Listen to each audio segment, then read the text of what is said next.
and find somewhere to live. And so we have a refugee crisis all across the Middle East, from almost every country in that region, including the dreadful war that's going on in Syria at the present time.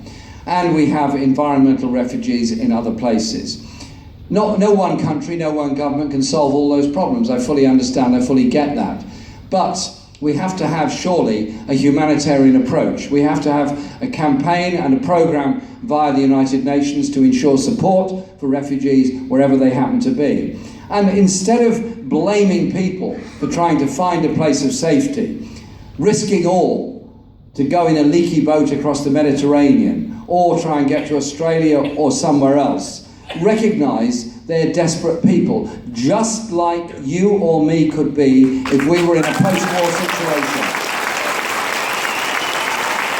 And instead of therefore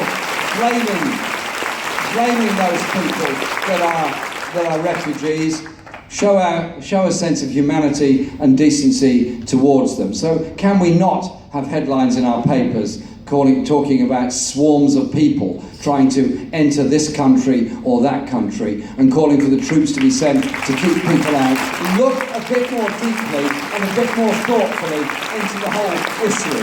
And I do feel that we have to operate in a more humane way, and a foreign policy not based on intervention at the behest of whoever the US president is at any one time, but a foreign policy based on international law, based on human rights, based on trying to reduce the ghastly levels of economic and social inequality that exist all across the globe. Because those things come back to bite us in the end if we don't address them. We're not in isolation. No one country is ever in isolation everywhere. These are huge issues.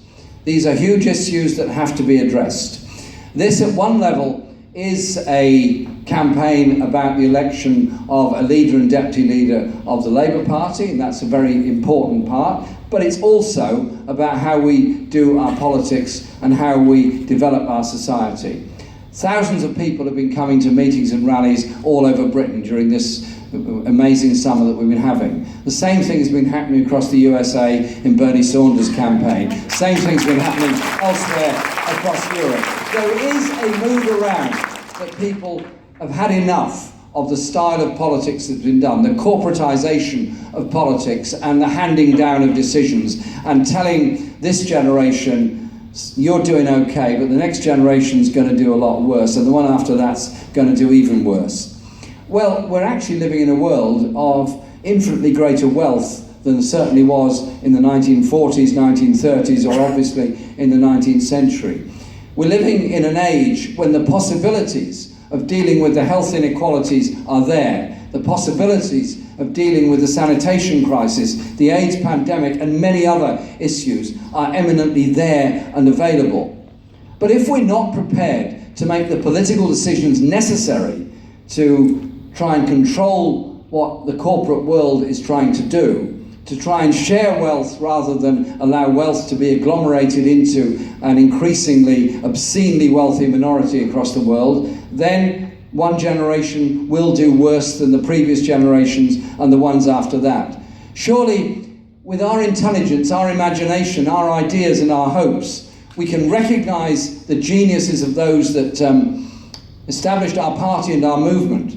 We can also recognise that we all have it within ourselves to do things in a very different way. So this is a campaign that I believe is changing politics in Britain. It's changing the way we do things, and it is encouraging a properly, upwardly democratic process. So whatever happens in 2 weeks' time, we're going to be around. Whatever happens in 2 weeks' time, we're going to be holding open meetings, conventions, consultations, and all the other things. So we develop the imagination of how we run our world and our society and our country in the future.